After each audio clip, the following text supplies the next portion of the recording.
बहुत स्वागत। जहां हम 7वें अध्याय की चर्चा पर हैं और कल हमने 4 प्रकार के परमात्मा के भक्तों के बारे में जाना, आर्त, जिज्ञासु, अर्थार्थी और ज्ञानी। सूत से यहाँ पर लिखा है कि देवताओं के भक्त सकाम भाव से विधि पूर्वक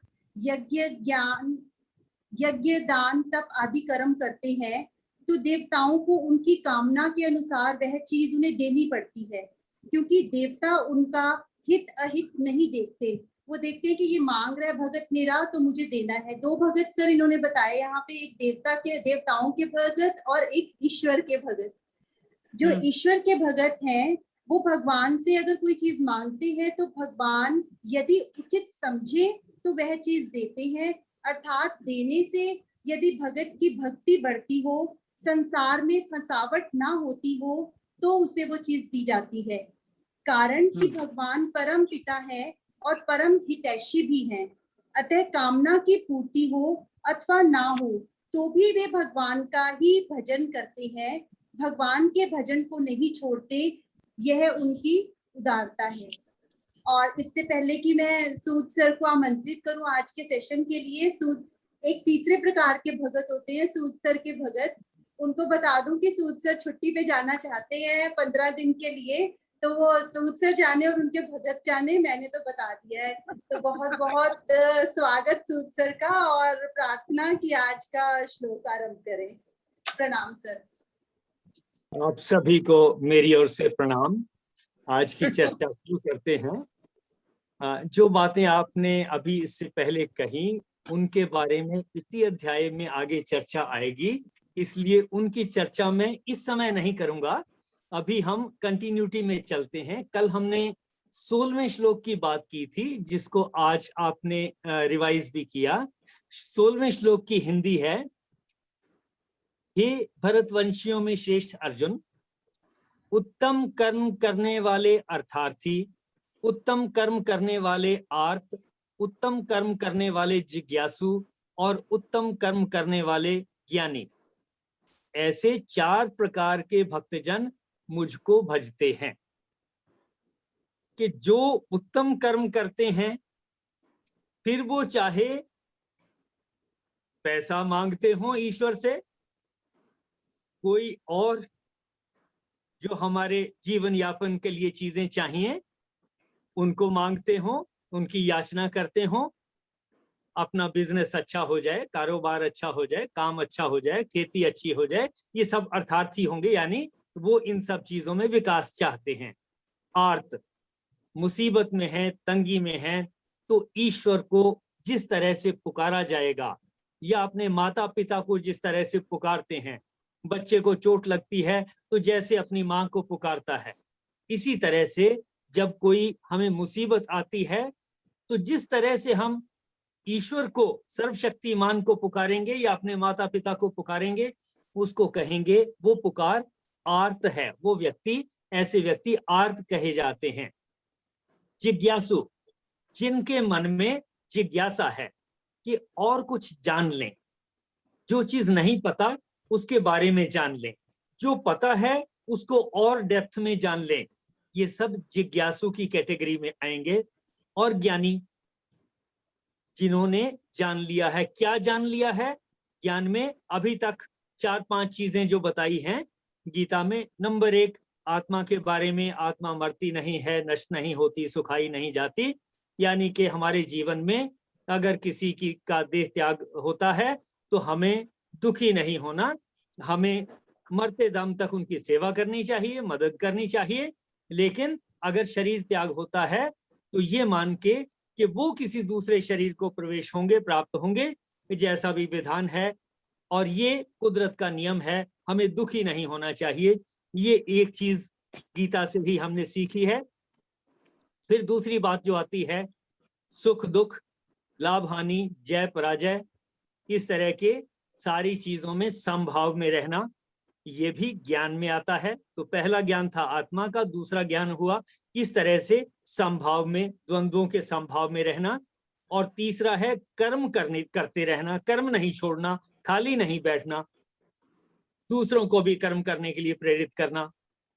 इससे अगला कर्म के जो एक्शन है उन पे हमारा कंट्रोल है, उसके फल पर हमारा अधिकार या कंट्रोल नहीं है, और हम फल जैसा भी आए उससे दुखी नहीं होना, ये कर्म योग हो गया।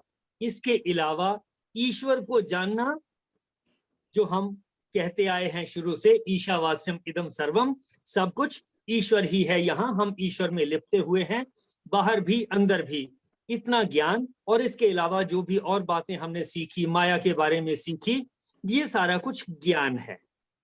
ज्ञानी जो कहा तो उसको इन सारी चीजों का पता है। अब फिर से पढ़ता हूं, हे भरतवंशियों में श्रेष्ठ अर्जुन, उत्तम कर्म करने वाले कौन कौन? अर्थार्थी, आर्त, जिज्ञासु और ज्ञानी। ऐसे 4 प्रकार के भक्तजन, इनको भक्तजन कह दिया। यहीं से भक्ति की परिभाषा मिल जाएगी। यानी उत्तम करने वाला अर्थार्थी जिस तरह से व्यवहार कर रहा है, जिस तरह से काम कर रहा है, जो उसके लोगों के साथ मिलना जुलना जिस तरीके से है, वो भक्ति कहलाएगा। उत्तम करने वाला आर्थ, वो जिस तरह से उसका व्यवहार है, भक्ति हो गया। उत्तम कर्म करने वाला जिज्ञासु, वो जिस तरह से व्यवहार करता है, जिस तरह से समाज में वातावरण के साथ, अपनों के साथ व्यवहार करता है, उसका व्यवहार भक्ति हो गया। और ज्ञानी, जिसको अभी हमने कहा कि जिनको इन चीजों का पता लग गया, जो गीता, भगवत गीता में बताई गई है, श्री कृष्ण जी ने बताई हैं, उसका जैसा व्यवहार होगा वो भी भक्ति होगा। अब देखें भक्ति की डेफिनेशन में किसी का कोई प्रश्न कि भक्ति क्या है? यहीं से निकली है डेफिनेशन, ये यहीं से समझ में आ जाना चाहिए। कोई डाउट नहीं रहना चाहिए कि कौन भक्त है और भक्ति क्या है। भक्त की डेफिनेशन बता दी, वो जो करते हैं उनका जैसा व्यवहार है वही भक्ति है। देखें इसमें भक्ति की डेफिनेशन में, भक्त और भक्ति की डेफिनेशन में किसी की कोई शंका, किसी का कोई प्रश्न? फिर आगे चलते हैं, इसको आगे भी इस्तेमाल करना है। इसका मतलब उत्तम कार्य करना हमारी भक्ति है। बिल्कुल ठीक बात कही आपने। सबसे जरूरी, सबके लिए उत्तम कर्म करना, ये भक्ति का मूल स्वरूप है। फिर हम किसी भी काम के लिए, किसी भी उद्देश्य से, किसी भी जिज्ञासा से, किसी भी ज्ञान से अगर हम उत्तम कर्म करते हैं तो डेफिनेटली हम भक्ति ही कर रहे हैं। तो भक्त और भक्ति की ये परिभाषा यहां से हमें समझ में आई। और किसी का कोई पॉइंट? चलिए शशि, इससे अगले श्लोक को पढ़ें जरा, श्लोक नंबर 17। और रुकें जरा, रुकें। इस प्रकार यह 4 प्रकार के भक्तजन मुझको भजते हैं। तो ईश्वर को भजने की बात हम पहले ही करते आए हैं कि जरूरी नहीं कि माला लेकर आप किसी मंत्र का जाप करते रहेंगे तो वो ही भक्ति हुई। वो भी भक्ति होगी, जो आपको किसी गुरु ने बताया है, जैसे बताया है, वो भी भक्ति का हिस्सा है। लेकिन भक्ति वहीं तक सीमित नहीं है। ये जितना ज्ञान हमने भगवत गीता से सीखा, श्री कृष्ण जी से सीखा, जिसकी चर्चा लगभग हर रोज हम कर लेते हैं कि ये कुछ हमने भगवत गीता से सीखा, अभी हम बातचीत करके हटे हैं, ये ईश्वर को भजना ही है। अगर किसी दूसरे देवी देवता में कुछ और शक्तियां हों, हम उनका गुणगान करें, ये उनको भजना होगा। वो कहते हैं कि हनुमान जी में शक्ति है, हम अगर शक्ति चाहते हैं हम उनका गुणगान करते हैं, कहते हैं जय हनुमान ज्ञान गुण सागर। इस तरह से जितनी भी आरतियां हैं उन सब में पहले विशेषताएं बताई जाती हैं कि ईश्वर में ये शक्ति है, हनुमान जी में ये शक्ति है, इस देवी में ये शक्ति है। जितनी आरतियां हैं उनमें उन देवी देवताओं का गुणगान है, उनके गुणों को गाने में कहा गया है। और जब हम किसी का गुणगान करते हैं तो हमारा उद्देश्य होता है कि वो गुण हमारे में भी आ जाएं, वो हनुमान जी की शक्ति हमारे में आ जाए। सरस्वती देवी को अगर नॉलेज ज्यादा है, वो उनमें ज्ञान ज्यादा आता है, उनसे हम विद्या सीख सकते हैं, एजुकेशन इंप्रूव कर सकते हैं। उनका गुणगान करने में हमने उन्हीं की प्रॉपर्टीज को सीखना है। और किसी भी देवी देवता का जब हम गुणगान करेंगे, यानी उसका अर्थ भी ध्यान रखेंगे कि हम क्या कह रहे हैं। जय हनुमान, हनुमान जी की जय हो। कौन से हनुमान जी? ज्ञान गुण सागर, ज्ञान और गुणों के सागर हैं। अगर मुझे इन शब्दों का अर्थ भी पता हो तो डेफिनेटली मेरा मन ये कह रहा है कि मुझे भी ऐसी शक्ति की जरूरत है, ऐसे ज्ञान और गुणों की जरूरत है। अब वो देवी देवता तो आपको देंगे नहीं देंगे ये मुझे नहीं पता, लेकिन आपके मन में भाव आ गया कि ये मुझे प्राप्त करना है, ये जो भाव है आपके अंदर, ये जो शक्ति जागी है, ये शक्ति ईश्वर की ही शक्ति है। और ईश्वर की शक्ति से जो भाव आपके मन में आएगा, अच्छा आएगा तो आप अच्छे कर्म में लग जाओगे। डकैती का भाव आएगा, डकैती में लग जाएंगे। आग लगाने का भाव आएगा, उस तरफ लग जाएंगे। यानी हमारा शरीर रोकता नहीं, जैसा विचार आया माया के अनुसार, गुणों के अनुसार, वैसा ये शरीर काम कर देगा। कहा है ऐसे 4 प्रकार के भक्तजन मुझको भजते हैं। बात हो रही थी भजन कैसे होता है। किसी देवी देवता का भजन उनका गुणगान करके होता है। उनके गुणगान का मतलब है कि हम उनको नमस्कार करते हैं, हम उनके गुणों को पहचानते हैं, जानते हैं, और हमें वही गुण चाहिए जो इंद्र में है, वही गुण चाहिए जो सरस्वती देवी में है, वही गुण चाहिए जो हनुमान जी में है, वही गुण चाहिए जो किसी और देवी देवता में है। ये है मतलब भजन करने का, यानी उनके गुणों को याद करना, पढ़ के या गा के या जिस भी तरह से, या आपस में डिस्कस करके, और मन में ये भाव रखते हुए कि वो शक्तियां मुझ में आए। देखें जरा, भजन करने में किसी का कोई डाउट हो कि भजन करने का क्या मीनिंग है और भजन कैसे किया जाता है?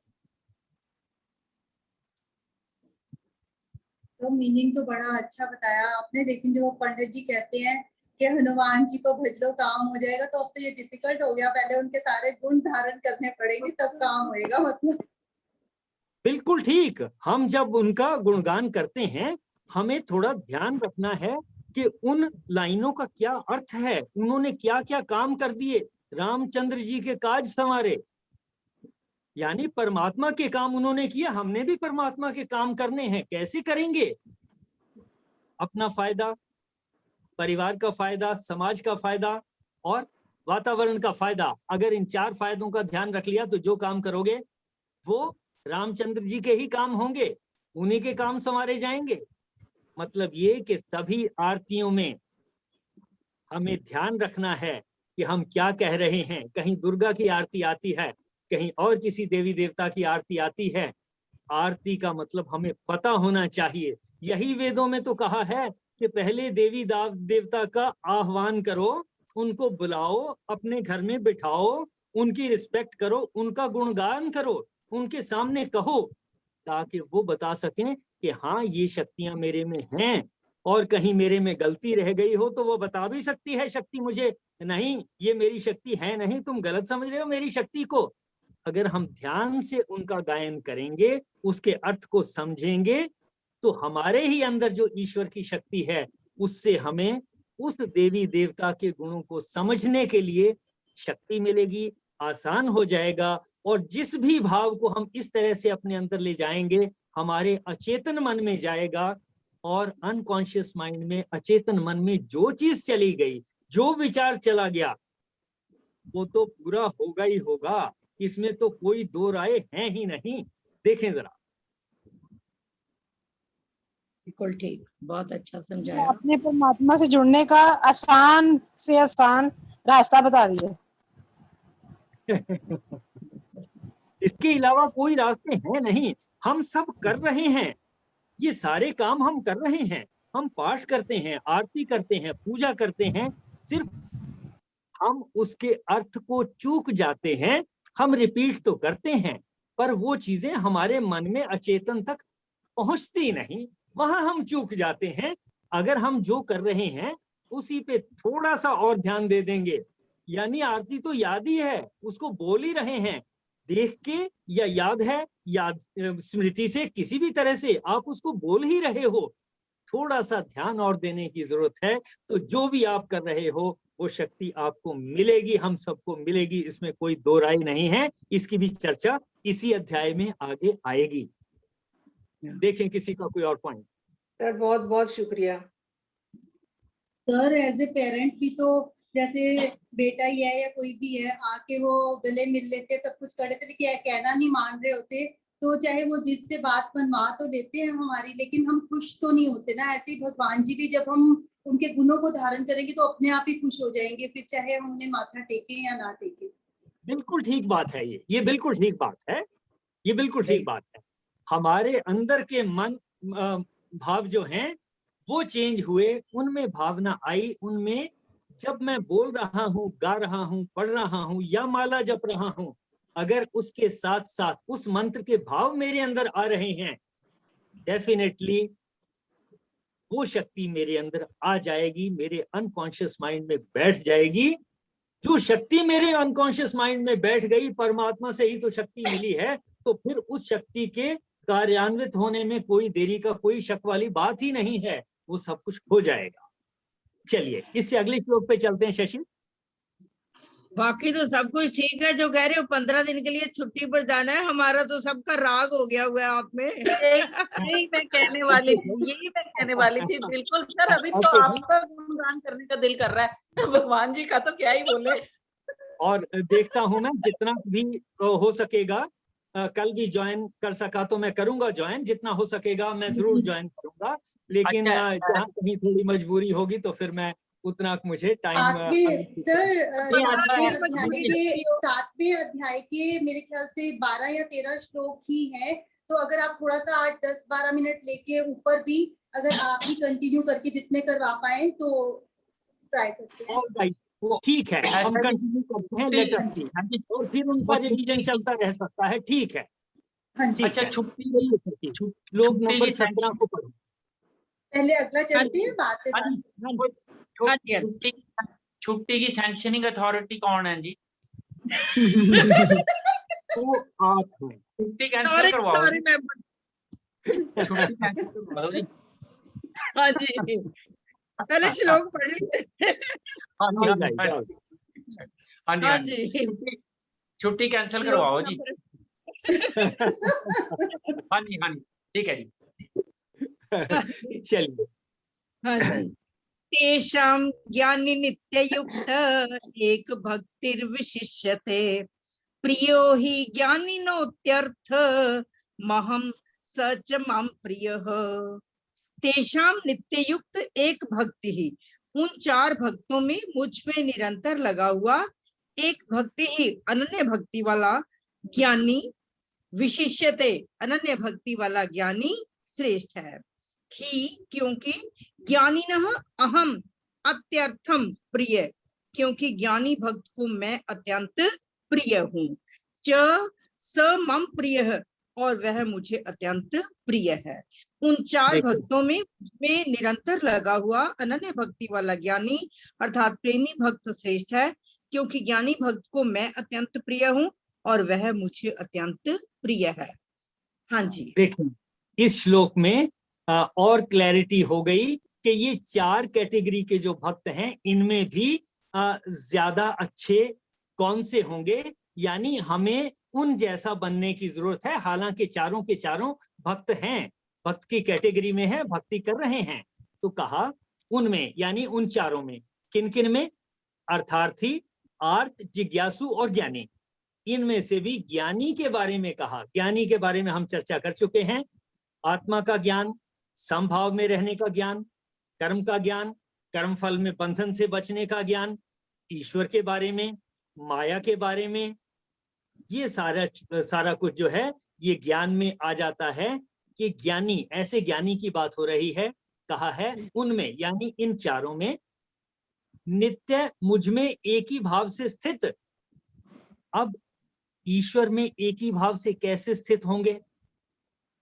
ईशावास्यम इदम सर्वम, अगर ये हमारे मन में रिपीटेडली बैठता रहे कि जो मेरा शत्रु है, जो मेरा आलोचक है, जो मेरे बारे में बुरा बुरा भला कहता है, जो मुझे गालियां निकालता है, जो मुझे तंग करता है, वो भी ईश्वर के ही शरीर का अंग है। मैं भी उसी शरीर, ईश्वर के शरीर का अंग हूं। उसी ईश्वर के स्वरूप में सारा कुछ शामिल है। ये भाव आ गया तो कहा जाएगा नित्य मुझ में एक ही भाव से स्थित। तो इस तरह से ईशावास्यम इदम सर्वम के भाव को जब हम रिपीटेडली मन में बिठाएंगे तब हम कहेंगे कि हम नित्य युक्त हो गए। लगातार यानी जितनी देर हमारे में ये भाव रहेगा, और ये भाव बाकी जब अच्छा लोग प्रशंसा करते हैं तब तो तबीयत खुश रहती है, लेकिन जब लोग हमें परेशान करते हैं, जब मुझे पता चलता है कि वो मुझे तंग कर रहा है, उसके किन्हीं कार्यों से या उनके किसी गालियां निकालने से मेरा मन परेशान हो रहा है, तब मुझे एक ही भाव में आने की जरूरत है। नित्य युक्त है, नित्य का मतलब लगातार 24 घंटे, युक्त है, युक्त हुआ। किस में युक्त हुआ? ईश्वर में युक्त हुआ। कैसे युक्त होना है? ईशावास्यम इदम सर्वम, यानी जो मुझे आलोचना कर रहे हैं, जो मुझे बुरा भला कह रहे हैं, गालियां दे रहे हैं, वो सब भी ईश्वर के स्वरूप का ही अंश हैं। ऐसा मैं मानूंगा तब कहा जाएगा कि हम नित्य ईश्वर में ही एक ही भाव हो गए, नियुक्त हो गए, स्थित हो गए। एक भक्ति, अभक्ति जैसा व्यवहार है, यानी सब में एक जैसा व्यवहार, किसी को गाली नहीं देनी, किसी को बुरा भला नहीं कहना, चाहे कोई आलोचना कर रहा है, चाहे कोई हमारे लिए कष्ट पैदा कर रहा है। लेकिन इसका ये मतलब नहीं है कि अगर किसी ने मेरे ऊपर मुकदमा किया है तो मैं लड़ूंगा नहीं। इसका ये मतलब नहीं है कि कोई मुझे डंडे से मार रहा है तो मैं रोकूंगा नहीं। इसका ये मतलब नहीं है कि कोई मेरे पैसे का नुकसान कर रहा है तो मैं बचूंगा नहीं। नहीं, बचना है, ये सब करना है। तो किस चीज की रुकावट है? मैं सिर्फ उसको बुरा कहने से बच जाऊं। बचने के लिए पूरी ताकत लगाओ, जितना हो सकता है करो, महाभारत के युद्ध की तरह से लड़ो, कोई रुकावट नहीं है। लेकिन अपने मन में भावना ये रखो कि लड़ तो मैं रहा हूं, छोड़ूंगा नहीं इसको, लेकिन मुझे इससे द्वेष कोई नहीं है। ये भी ईश्वर की शक्ति से जो कर रहा है इसको वो अच्छा लगता है, जो मुझे ठीक लग रहा है वो मैं अच्छा करता हूं, और मुझे टेस्ट करने के लिए पता है अपना फायदा, परिवार का, समाज का, वातावरण का, सबका फायदा है। तो ऐसे काम अगर मैं कर रहा हूं और दूसरा ऐसे नहीं कर रहा, मुझे लड़ाई लड़नी है। यानी इन बातों में जब हम कहते हैं ईश्वर में भक्ति भाव हो जाना, इसका मतलब ये नहीं है कि फौज ईश्वर में लग जाएगी और लड़ाई नहीं लड़ेगी, और चाइना से और पाकिस्तान से या किसी और से लड़ना होगा तो चुपचाप बैठ के कहेगी हम तो पूजा में लगे हैं। नहीं, अपने सारे कर्म करने हैं। जिसका जो कर्म है, जिसने खेती करनी है वो ईश्वर का ध्यान रखते हुए खेती करे, सबकी भलाई के लिए खेती करे। जो बिजनेस कर रहे हैं वो सबका ध्यान रखते हुए खेती करें। जो लड़ाई लड़ रहे हैं, सेनाएं हैं, वो सबका ध्यान रखते हुए लेकिन अपनी लड़ाई लड़ें। और भी जिसके जो जो काम है वो करें, और कोई तंग करता है तो पीछे हटने का कोई सवाल नहीं। हमने बात की उनमें नित्य मुझ में एक ही भाव से स्थित, ये मैंने एक ही भाव की बात की। आगे है एक भक्ति, लगातार भक्ति वाले, यानी अच्छे कार्यों में लगे हुए ज्ञानी। इस तरह के ज्ञानी यानी उनको ज्ञान है। कौन सा ज्ञान? जो अभी हम चर्चा कर चुके कि भगवत गीता से जो जो हमने ज्ञान सीखा, और इस अध्याय का तो नाम ही है ज्ञान विज्ञान योग। ऐसे ज्ञानी भक्त विशिष्यते, अति उत्तम है, विशेष हैं, क्योंकि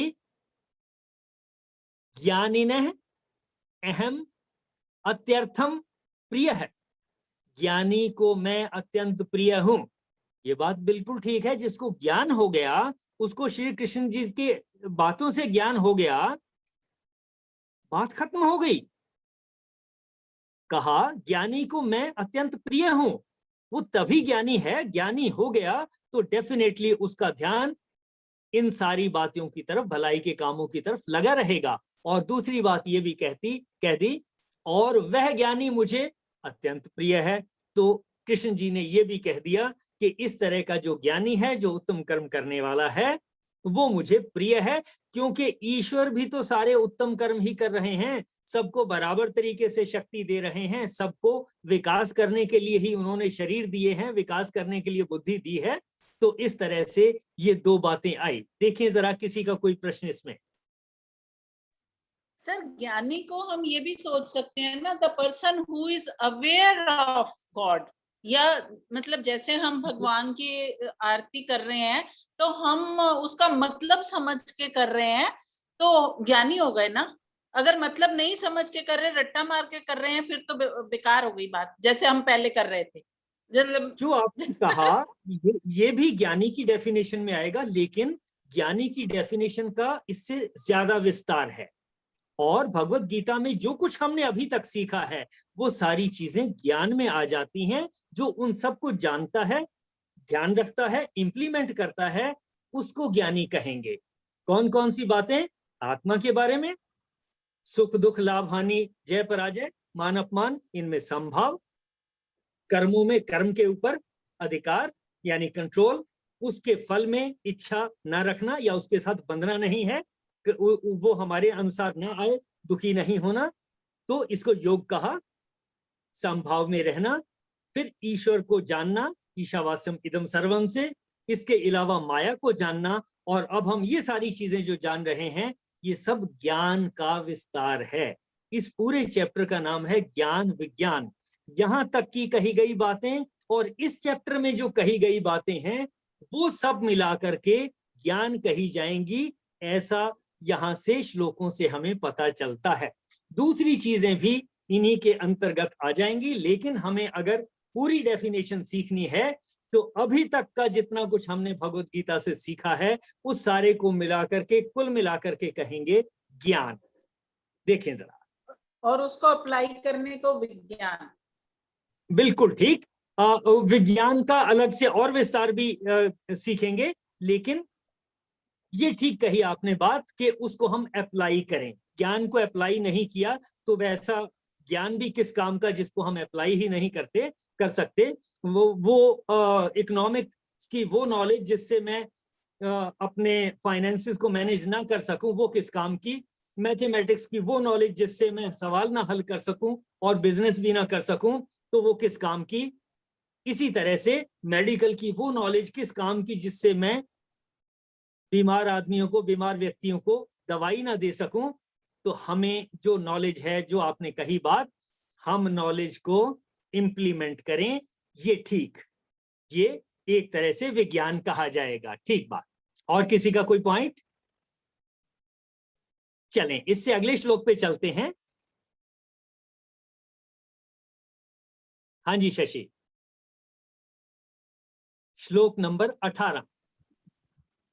हाँ जी।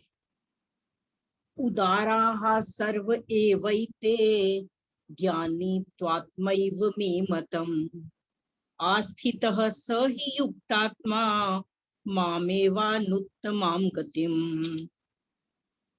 एते सर्वे एव उदाराः, पहले कहे हुए सब के सब चारों ही भक्त बड़े उदार भाव वाले हैं। तू ज्ञानी, परंतु ज्ञानी, मैं आत्मा, मैं आत्मा एव, मेरा स्वरूप ही है। मतम, ऐसा मेरा मत है कि सयुक्त आत्मा अनुत्तमाम गतिम, कारण कि वह मुझसे अभिन्न है, जिससे श्रेष्ठ दूसरी कोई गति नहीं है। मामेव आस्थितः, ऐसे मुझ में ही दृढ़ स्थित है। पहले कहे हुए सब के सब चारों ही भक्त बड़े उदार भाव वाले हैं, परंतु ज्ञानी तो मेरा स्वरूप ही है, ऐसा मेरा मत है। कारण कि वह मुझसे अभिन्न है और जिससे श्रेष्ठ कोई दूसरी गति नहीं है, ऐसे मुझ में ही दृढ़ स्थित है। देखें, इन चारों वैरायटीज के भक्तों के बारे में कहा, ये सभी उदार हैं। उदार का मतलब ब्रॉड माइंडेड, खुले दिल वाले, यानी किसी के प्रति ये नहीं कि ये तंग करता है, वो बुरा है, छिद्रान्वेषण छूट गया, ब्रॉड माइंडेड हैं। ईश्वर की जिसको समझ में आ गई वो ही उदार हो पाएगा। जो ये समझ पाएगा कि जैसा मैं हूं वैसा ही वो है, जैसे मुझे अपनी तरह से सोचने की शक्ति ईश्वर ने दी है, दूसरे व्यक्ति को उसकी तरह से सोचने की शक्ति ईश्वर ने दी है। मैं इसमें उसको बुरा भला ना कहूं, लेकिन अगर मैं कसौटी पे कसूं कि दूसरा व्यक्ति कैसे सोचता है, उससे पता लग सकता है, उसको भी कसौटी पे कसूं, अपने सोच को भी कसौटी पे कसूं। कौन सी कसौटी? अपना फायदा, परिवार का फायदा, समाज का फायदा, वातावरण का फायदा, यही है कसौटी। इसके अलावा कोई कसौटी नहीं है, कोई टेस्ट नहीं है। और इस पे अगर मैं टेस्ट करूं, अगर मुझे पता चल जाए कि वो जो मेरा आलोचक है, मेरा शत्रु है, वो जो कह रहा है बात तो ठीक है, शुरू में हो सकता है मेरा मन ना माने, लेकिन अगर मैं शांत मन से सोचूंगा और पता लग जाए कि उसकी बात ठीक है, तो मुझे अपने विचार को चेंज कर लेना चाहिए, उसकी बात को मान लेना चाहिए। जो इस तरह से अपने माइंड को खुला रखता है उसी को उदार कहा है। यानी दूसरों के विचारों को ध्यान से सुनना, उनके ऊपर मनन करना, फिर निर्णय लेना कि अगर उनकी चीज, उनकी कही हुई बात ठीक है तो मैं उसको स्वीकार भी कर लूं। हमेशा यही मत कहूं कि जो मैं कह रहा हूं वही ठीक है। नहीं, जो मैं अर्थ निकाल रहा हूं यहां श्लोकों के, आप ओपन हैं, आपको लगे कि ये अर्थ जो कहा है ये जरा जच नहीं रहा, आप अलग तरीके से मनन करें, देखें।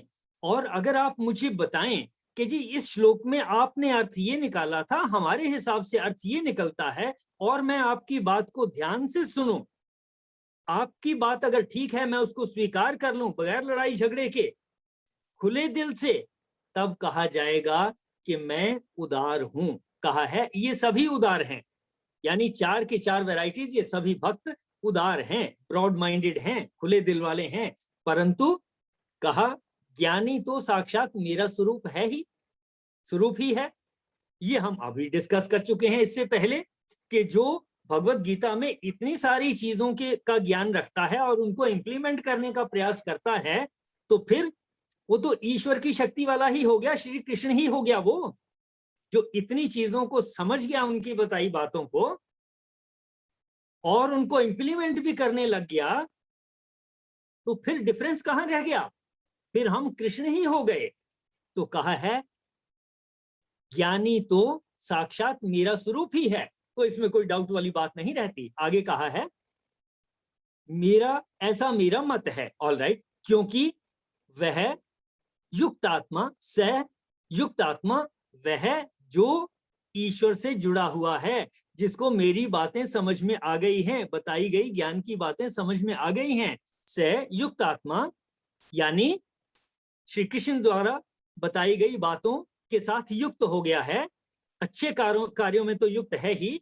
स युक्त आत्मा अनुत्तमाम अति उत्तम गतिम माम एव आस्थित है, अति उत्तम गति स्वरूप, यानी ऐसे अच्छे कर्मों वाला मुझ में ही अच्छी प्रकार स्थित है। तो ये बात तो समझ में ही आती है, ज्ञानी की डेफिनेशन से ही पता चलती है कि वो श्री कृष्ण जी की बताई हुई सारी बातों को अगर समझ गया है और इंप्लीमेंट करने लग गया है, तो वो श्री कृष्ण जी में स्थित हो गया, अच्छी प्रकार स्थित है। ये 18वें श्लोक की बात हुई। देखें इस पे किसी का कोई प्रश्न?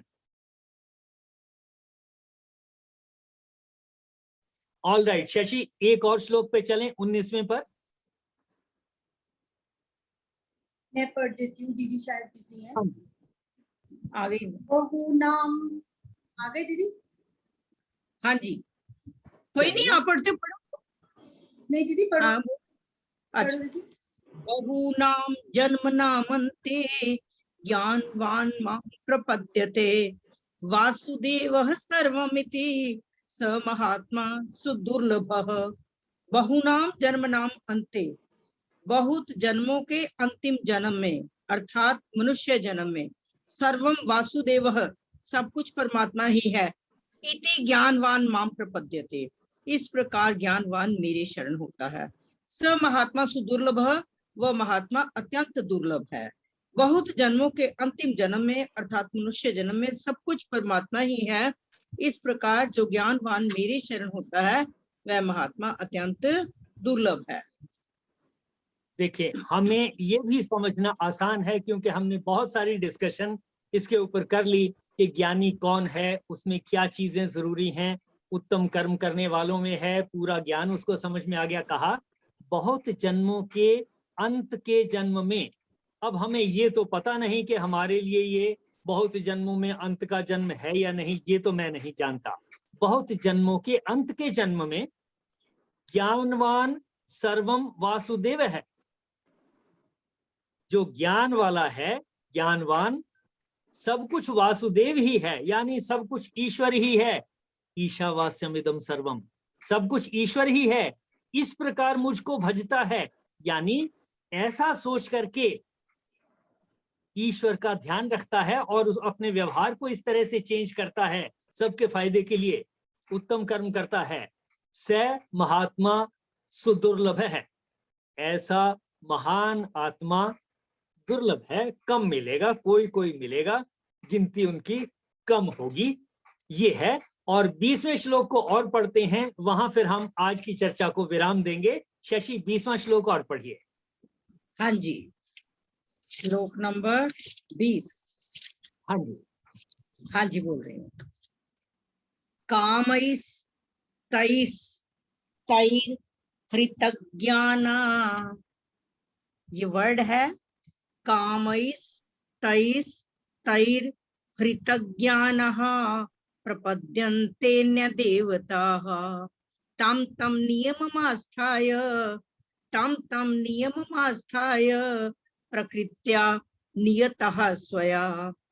तै तै कामई, उन कामनाओं से, हरित ज्ञानः, जिनका ज्ञान हरा गया है, ऐसे मनुष्य स्वया प्रकृत्या, प्रकृति अर्थात स्वभाव से, नियतः नियंत्रित होकर, तम तम नियमम, उस देवताओं के उन नियमों को आस्थाय धारण करते हुए, अन्य देवता प्रपद्यन्ते, अन्य देवताओं के शरण हो जाते हैं।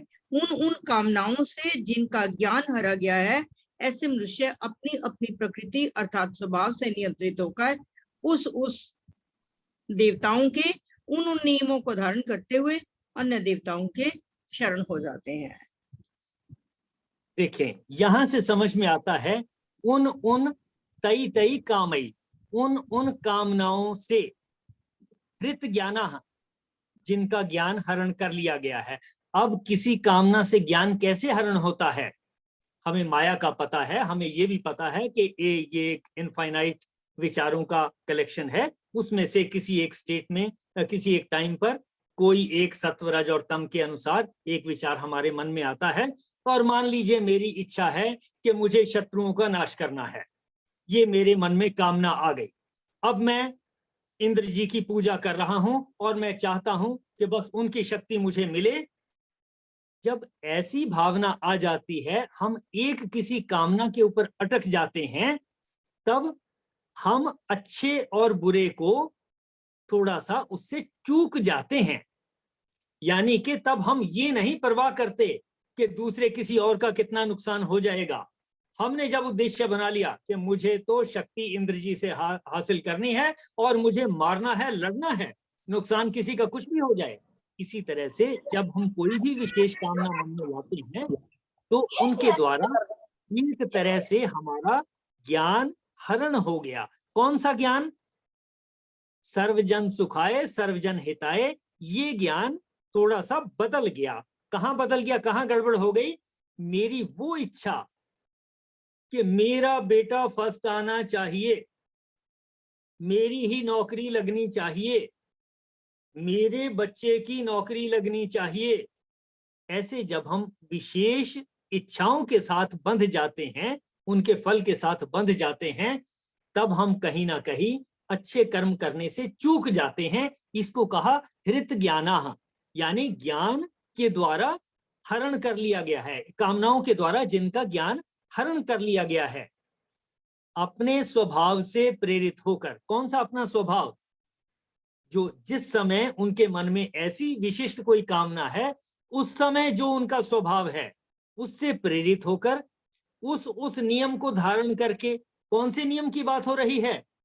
कि जो मेरे मन में माया में से विचार आए, उनको धारण करके और उसके अनुसार जिस देवता की मैंने पूजा कर ली, उन चीजों को धारण करके, आगे कहा है अन्य देवताओं को भजते हैं अर्थात पूजते हैं। इसकी चर्चा हम कर चुके हैं पहले कि कोई जिसको जिस चीज की जरूरत है वो तरीका ढूंढते हैं कि उस शक्ति को प्राप्त करने वाले देवी देवता कौन है और उनके पूजन की कौन सी विधि है, उनको आह्वान करने के कौन कौन से तरीके हैं, उनके अनुसार यज्ञ किए जाएंगे, उनके अनुसार उनकी प्रार्थना की जाएगी, उनका गुणगान किया जाएगा, फिर उनसे निवेदन किया जाएगा कि हे परमात्मा, हे स्वयं देव, आप मुझे ये शक्तियां दीजिए, मैं रण में विजय को प्राप्त करूं या मुझे ये चीज मिल जाए। तो ऐसी चीजों को भजते हैं। और अगले श्लोक में देखें शशि, उसके बाद चर्चा को समाप्त करते हैं, नहीं तो ये 20वां श्लोक आधे में रह जाएगा।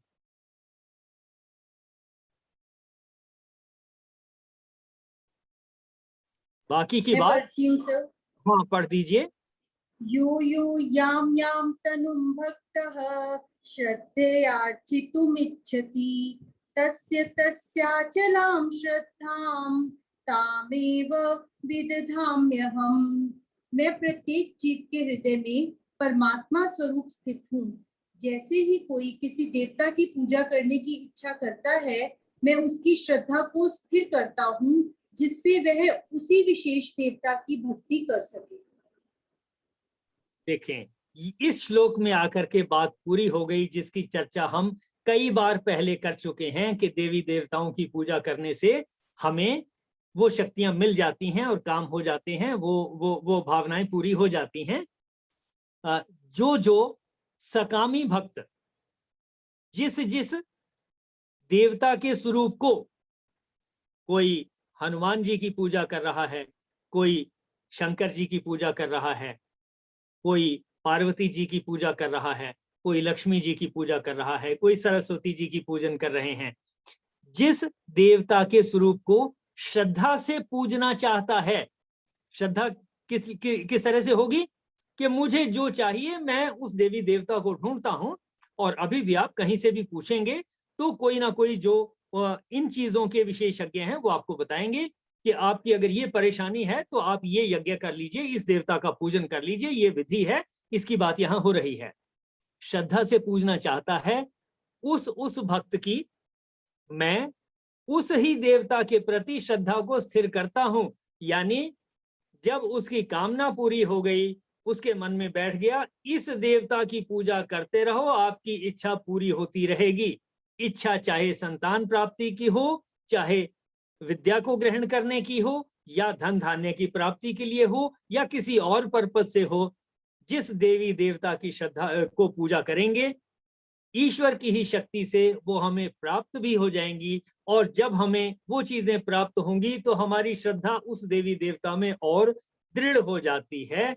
ये नियम है, ये हम देख रहे हैं, ये पूरे संसार में ये चल रहा है, इसी तरीके से चल रहा है। आज की चर्चा को यहीं विराम देंगे, लेकिन फिर भी अगर आपके कोई प्रश्न है यहाँ तक तो आप पूछ सकते हैं और 1-2 मिनट बात कर सकते हैं हम।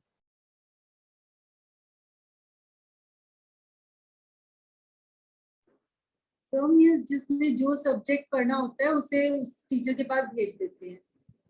बिल्कुल ठीक, बिल्कुल ठीक कि किसी एक टीचर के पास एक सब्जेक्ट की नॉलेज है, कोई डॉक्टरी की नॉलेज ज्यादा रखता है, डॉक्टरी में भी किसी को आंखों के स्पेशलिस्ट के होने के नाते उसकी नॉलेज ज्यादा है, कोई हार्ट का स्पेशलिस्ट है उसको उसकी नॉलेज ज्यादा है। तो जिसने जिस चीज को ज्यादा सीखना है, वो अपने अपने उस स्पेशलिस्ट के पास जा सकता है, सीख सकता है। देवी देवता भी इसी तरह से अपनी अपनी शक्तियों के स्पेशलिस्ट हैं, ऐसा हम कह सकते हैं। और हमें सबसे बढ़िया नॉलेज वहीं से मिलेगी और सबसे अच्छा तरीका उस ज्ञान को प्राप्त करने का या उस सिद्धि को प्राप्त करने का उन देवी देवताओं से ही मिलेगा। और कृष्ण जी ने कहा कि मैं उन देवी देवताओं के प्रति ही उनकी श्रद्धा स्थिर करता हूं। देख जैसे जब हम फिर ईश्वर पे विश्वास रख के जब विचलित होते हैं तो हम जाते तो परमात्मा के पास ही है ना, और कहते भी हैं कि औरों को कहने से अच्छा तो परमात्मा को ही कहना चाहिए। तो जब हम उनसे प्रेयर करते हैं कि आप हमें रास्ता दिखाओ, तो वही हमें फिर गाइड करके किसी से भी ऐसे, जैसे आपने बोला कि कभी कोई भी ज्योतिष को जानने वाले हैं, कोई भी है, तो वो तभी मिलवाएंगे अगर परमात्मा की इच्छा होगी। मतलब फर्स्ट हमारा स्टेप ये होना चाहिए कि भगवान जी अगर आप चाहते हो इसमें हमारी भलाई है तो आप वो काम करो। बिल्कुल ठीक, बिल्कुल ठीक। इसी भावना से हमें अपने मन को तैयार करना होगा। और फर्क सिर्फ इतना ही है, देवी देवताओं को जब विशिष्ट को पूजा करते हैं तब हमारी वो आकांक्षा तो पूरी हो जाएगी, लेकिन युद्ध जीत लेने से मेरा मन शांत हो जाएगा ये जरूरी नहीं। लेकिन भगवत गीता में जो बाकी सारी बातें यहाँ तक कही हैं संभाव में आने की, अगर हमने उस ज्ञान को प्राप्त कर लिया तो हमारा मन भी शांत हो जाएगा। लेकिन किसी की भी अगर कोई विशिष्ट इच्छा है, युद्ध में जीतना है या अपनी एजुकेशन को प्राप्त करना है, किसी विशेष सब्जेक्ट को जानना है या कोई और सिद्धि प्राप्त करनी है, उस देवी देवता की पूजा यानी उनको जानना, उनके गुणों को जानना, उनको मन में धारण करना कि अगर हमारी इच्छा है तो हम भगवत गीता को पढ़ रहे हैं। किसी को अच्छा लगता है, नहीं भाई मुझे तो रामायण का पाठ करना है, मुझे तो उसमें जो है जो 5वां सोपान है उसी के बारे में जो है उसी का पाठ हर रोज करना है, वो करें। कि उसमें हनुमान जी के बारे में ज्यादा आता है, सारा कुछ सुंदरकांड जिसको कहते हैं, कि भाई मैं तो उसी का पाठ करूंगा, बस उसी में हनुमान जी की भक्ति भी आ गई, उसके बाद हनुमान चालीसा भी पढ़ लूंगा।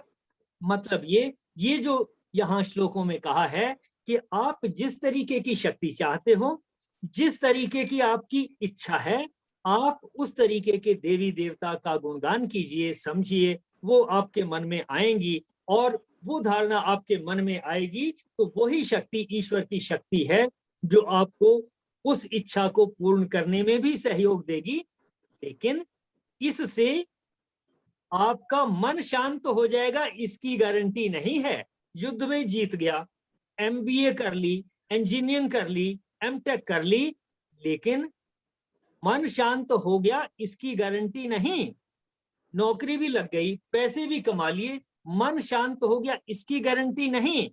मन शांत होने के लिए ज्ञानी होना जरूरी है। जो अभी तक की बातें हमने बार बार डिस्कस की, उनसे हमें मन की शांति मिलेगी, मोक्ष मिलेगा, समस्याओं से मुक्ति मिलेगी, स्ट्रेस से, स्ट्रेन से मुक्ति मिलेगी।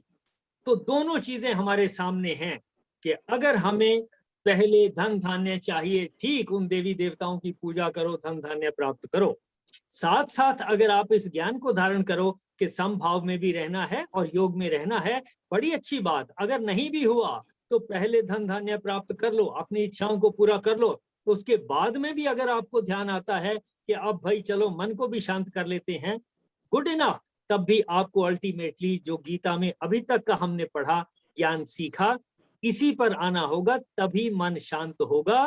बाकी देवी देवताओं से इच्छाएं तो पूरी हो जाएंगी, मन शांत नहीं होगा। देखें, मतलब बीमारी है तो स्पेशलिस्ट के पास चले जाओ, पर योगा तो करना ही करना है रोज। ठीक, बिल्कुल ठीक, बिल्कुल ठीक।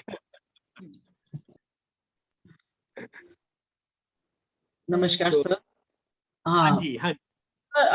मेरी दो छोटी सी बात है कि एक तो जो अभी आपने श्लोक की व्याख्या की कि अलग अलग देवताओं के पास अलग अलग इच्छाओं की पूर्ति, उसको ऐसे भी ले सकते हैं और कि हमने सिर्फ सीधा परमात्मा की शरण में गए, फिर परमात्मा अपने हिसाब से जहाँ से उसने हमारी इच्छाओं की पूर्ति करनी है, अगर करनी है तो हो जाएगी। तो हमें किसी अलग से, खुद से, अपनी तरफ से किसी अलग देवता को भजने की जरूरत कितनी को है, तो सीधा अगर हम ईश्वर की शरण में चले जाते हैं। और दूसरा जो आपने 16वां श्लोक में ये बोला कि अर्थार्थी, आर्थ, जिज्ञासु, मतलब ये सब अगर उत्तम कर्म कर रहे हैं, जिज्ञासा में ईमानदारी है, आर्थ व्यक्ति पूरी ईमानदारी से पूरी तरह से शरणागत होकर परमात्मा को पुकार रहा है, भले ही अपने कष्टों को दूर करने के लिए, या अर्थार्थी पूरी ईमानदारी से उसका मटेरियलिस्टिक डिजायर को पूरा करने के लिए परमात्मा को पुकार रहा है, तो मतलब वो सारे ही उत्तम है। मतलब अर्थार्थी ऐसे ले सकते हैं कि जो ज्ञानी है, जैसे एक राजा ने ऐलान किया कि कल मेरे महल में जिसका जो मन है वो मुझसे मांग ले, मैं दूंगा। तो किसी ने घोड़े मांगे, किसी ने हाथी, किसी ने धरती, किसी ने सोना चांदी। तो एक जो बच्ची और एक बच्ची जाके सीधे राजा की गोद में ही बैठ गई, उसने राजा को ही मांग लिया राजा से। तो जो उसने राजा को राजा से मांग लिया, उसको घोड़े, हाथी, सोना, चांदी, भूमि अपने आप ही मिल गई। तो मतलब जो ज्ञानी है, जो परम भक्त है, उसकी अर्थ की कामना, भले ही उसकी वो कामना नहीं है डायरेक्ट, लेकिन उसके पास मतलब वो अपने आप ही आ जाएगा, उसकी व्याकुलता, उसका कष्ट अपने आप ही हरा जाएगा, उसकी जिज्ञासाएं खुद ही शांत हो जाएंगी। तो इसको इस तरह से लेना चाहिए। आप जो कह रही हैं ये ठीक है, लेकिन एक हम छोटी सी बात सुनते आए हैं, भूखे पेट भजन ना होए गोपाला। यानी कि अगर मेरा पेट भूखा है तो भजन नहीं हो पाएगा। अगर मैंने जीवन में उचित धन नहीं कमाया तो मैं इस समय यहाँ बैठकर आपसे ये ज्ञान की बातें नहीं कर पाऊंगा, क्योंकि मेरा फोकस होगा कि मैंने अपने लिए पैसा कमाना है, परिवार का भी ख्याल करना है। यानी कि जब हम कमा लेते हैं, शक्तियों को प्राप्त कर लेते हैं, सुरक्षित हो जाते हैं, एजुकेशन ले लेते हैं और इन सबको मिलाकर के फिर पेट भी भर लेते हैं, अच्छे से अपने लिए साधन जुटा लेते हैं, तब डेफिनेटली गीता में ये जो ज्ञान है, तब इसको समझना और इम्प्लीमेंट करना आसान हो जाता है। इसलिए सीक्वेंस में ये हो सकता है कि बचपन से जब हम आगे बढ़ते हैं, 1 मिनट रुकें जरा।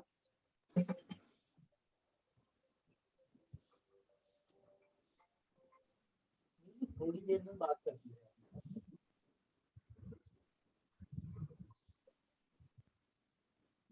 तो मैं कह रहा था, जीवन में हम पहले दिन से ही गीता के इतने ज्ञान को समझ लेंगे, ये जरूरी नहीं है।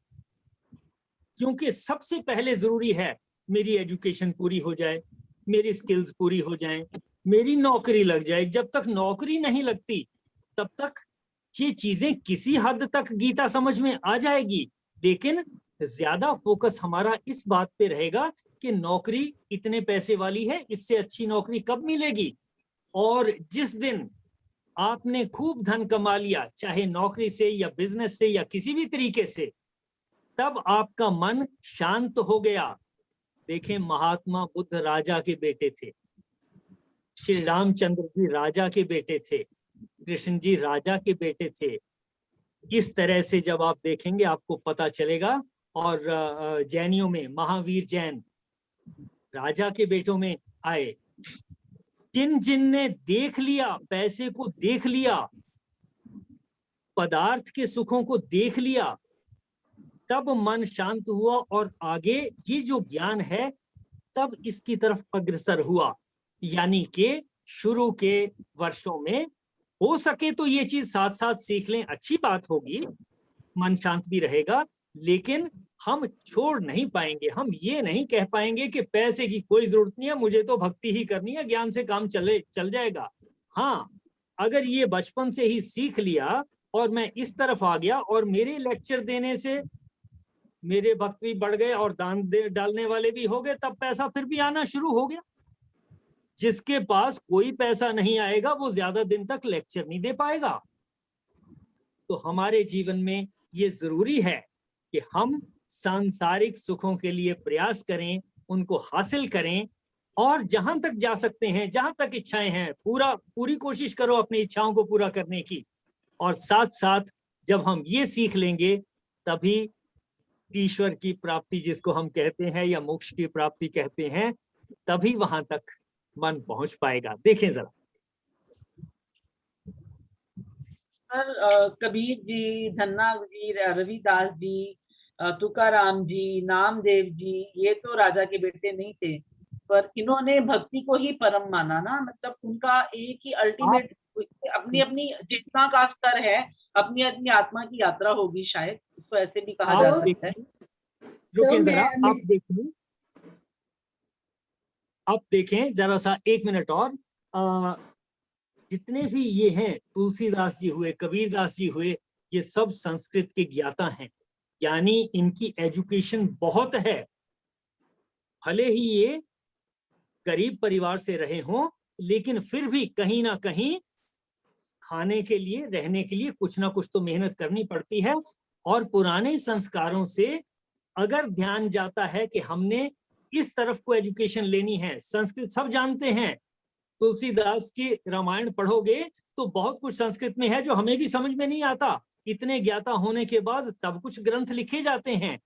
तो वो सब हम ये नहीं कह सकते कि वो सब बिल्कुल गरीब ही थे, गरीब होने के साथ ही, भले ही गरीब थे लेकिन फिर भी कहीं ना कहीं व्यवस्था में खाना पीना रहा, तभी जाकर के आगे के काम हो पाएंगे। और हम भी अपने बच्चों को भी, हम ये नहीं कह पाएंगे अपने किसी बच्चे को कि तुम छोड़ो, नौकरी मिलती है नहीं मिलती है लेकिन आप ईश्वर के इसमें लग जाओ, ये मेरे ख्याल से हम कह नहीं पाएंगे, व्यावहारिक दृष्टि से इसको इम्प्लीमेंट नहीं कर पाएंगे। इम्प्लीमेंट हमने अगर करना है तो जरूरी है कि हम अपने बच्चों को, अपने आप को भी कहें कि मुझे पैसा भी कमाना है, मुझे धन धान्य भी कमाना है, मेरे कमरे में एसी भी लगना चाहिए, और सर्दियां हो तो हीटर भी होना चाहिए, बाथरूम में गीजर गर्म पानी के लिए भी होना चाहिए, और नॉर्मल छत का पंखा भी चलता रहना चाहिए, बिजली आनी चाहिए, मेरे पास कार भी होनी चाहिए, मेरे पास स्कूटर भी होना चाहिए, मेरे पास खाने पीने की सारी चीजें होनी चाहिए, सब संसाधन होने चाहिए, और इसके साथ साथ मैं ज्ञान को भी हासिल करूं, तब मेरा मन ठीक से शांत हो पाएगा, स्ट्रेस के बाहर निकल पाएगा, तब हम कहेंगे कि अब हम मोक्ष को प्राप्त हुए। देखें जरा, आज की चर्चा यहीं तक रखेंगे। सर ये सबसे परिपूर्ण पहले तो आज हाँ की चर्चा को यहीं तक रखेंगे, जो भी क्वेश्चन होगा वो आगे पूछेंगे, घड़ी का इशारा। और सबसे पहले राणा सर से क्षमा प्रार्थना कि आज हम सर को टाइम नहीं दे पाए, कल कोशिश करेंगे कि कल बिगनिंग में ही सर अपने विचार रख पाए इन श्लोकों के ऊपर। और सर मैं यही कहना चाहूंगी कि आप जो बात कर रहे हैं ना, जैसे डॉक्टर के भी जब कहते थे तो वो कहते थे कि मैं जो बात करता हूँ ना, मैं मासेस की बात करता हूँ, मतलब जो ज्यादा लोगों को सूट करती है। जो संगीता जी ने बात कही या जो राणा से बात करते हैं ना, वो उन लोगों की बात है कि जैसे सर ने कहा था कि चाहे एक मच्छर भी है तो उसकी भी जो अंतिम डेस्टिनेशन है वो परमात्मा को मिलना है। तो बहुत कम लोग होंगे जो इस जन्म में सिर्फ थोड़ा सा उनकी कहते हैं भक्ति रह जाती है और सिर्फ वो मोक्ष प्राप्ति के लिए ये जन्म उन्होंने मनुष्य शरीर लिया है। बाकी तो हम पता नहीं कितने अभी कितने हमें जन्म और लगने हैं, तो हमें भी तो पार लगने के लिए कुछ ना कुछ करना है। मुझे लगता है आप उनकी बात कर रहे हो जो हम सब हैं, और राणा सर या संगीता जी बात कर रहे थे वो उनकी बात है जिनका लक्ष्य ही सिर्फ ये जो मानुष जन्म लेने का सिर्फ मोक्ष प्राप्त करना है। वो थोड़ा जल्दी इस रास्ते पर, और फिर उन्हें प्रभाव भी नहीं रहती, वो बात भी ठीक है शायद। ये ठीक कहा आपने, ठीक कहा। बहुत 1 या 2% वो, हाँ 1-2% होते हैं, ज्यादातर तो हमारे जैसे ही होते हैं मुझे लगता है। लेकिन मैं मेरा जो एक लाइन फोकस है वो ये इसी चीज पे है कि हम इस जीवन में इम्प्लीमेंट कर सकें जो कुछ हम सीख रहे हैं। मैं एक लाइन सर, में कहूंगी, हाँ जी, भगवान श्री कृष्ण ये कहते हैं कि विषय भोगों को भोगते हुए, सब चीजें आनंद लेते हुए आप मेरा नाम लो। मैं ये नहीं कहता कि छोड़ दो, All right, सारे all यूज करो। ठीक ठीक ठीक। सर ये आप- परिपूर्णता की बात कर रहे हैं आप।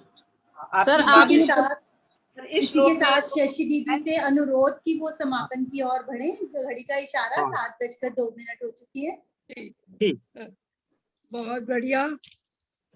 सर्वे भवन्तु सुखिनः, सर्वे सन्तु निरामया, सर्वे भद्राणि पश्यन्तु, मां कश्चित् दुःख भाग् भवेत्, मां कश्चित् दुःख भाग् भवेत्। गौ माता की परम कृपा से सुख समृद्धि का बसेरा, गोधन से दुख दरिद्र भागे, सब ग्रंथों का सार घनेरा। बोल गौ माता की जय। ओम ब्रह्म अर्पणम अस्तु, ओम ब्रह्म अर्पणम अस्तु, ओम ब्रह्म अर्पणम अस्तु। हरिओम जी, सत्संग का बहुत आनंद आया। हमारी ये श्रृंखला नित्य प्रति बढ़ती जाए, पर भाई साहब छुट्टी पे ना जाए। बहुत सार्थक रही आज की चर्चा। इस पूरे सहयोग के लिए आप सबका धन्यवाद और मेरी ओर से आप सबको प्रणाम। छुट्टी पर जाना भी जरूरी बातें हैं, तो फिर वो भी मजबूरियां हैं, कोई बात नहीं, वो सब ठीक है, जैसी ईश्वर की इच्छा। कम से कम दिन, कम से कम लेना, 15 दिन नहीं। हाँ जी, हाँ जी। बत्रा सर से अनुरोध कि वो प्रसाद वितरण की प्रक्रिया आरंभ करें और राणा सर से अनुरोध कि प्रसाद वितरण की प्रक्रिया में हमारे साथ शामिल जरूर हो, अपनी वीडियो ऑन करके। हरिओम जी। मेरा वीडियो ऑन है जी। आज योग दिवस है, आप सबने पार्टिसिपेट तो किया ही होगा, लेकिन एक टोकन योग दिवस में एक टोकन के रूप में आज हम योग भी करेंगे और हंसेंगे भी। दोनों हाथ ऐसे बांध लीजिए और यूं अंगड़ाई लीजिए।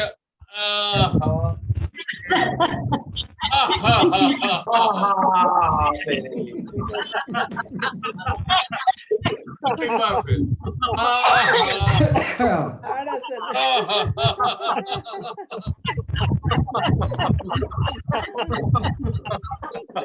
बार।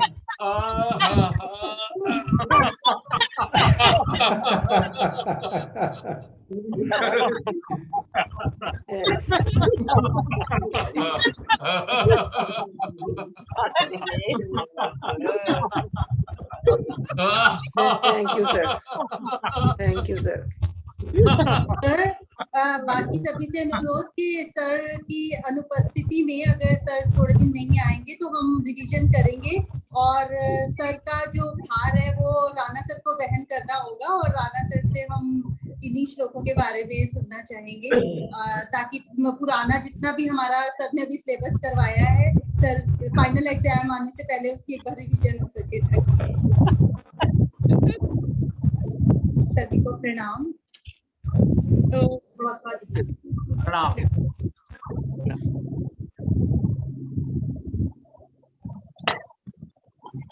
खत्म हो गया तो देखो वो ब्रेक कर लो।